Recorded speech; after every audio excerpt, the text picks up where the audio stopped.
Good afternoon. Welcome. This is Waec year 2020 English test of oral past question. Question number 5. So we are still using the same instruction to answer this question.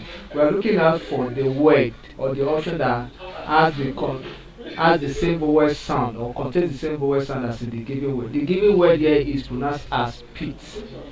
Letter I is underlined and the letter I here sound as E but is short E. So this is transcription for pit. Option A here is pronounced as plight. Plight. As I sound. Plight. Plight. Option B is pronounced as pies. Pies. But most people pronounce it as pious. Is pies. Pies. I.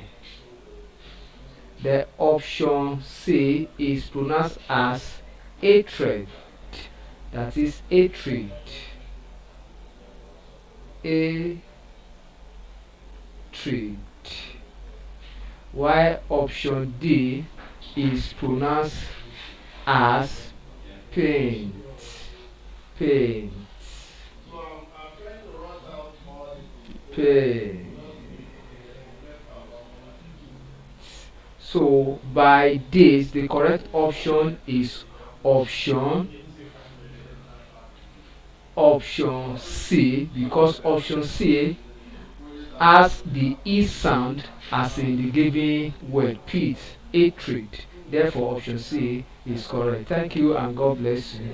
Ensure you subscribe for more of our videos.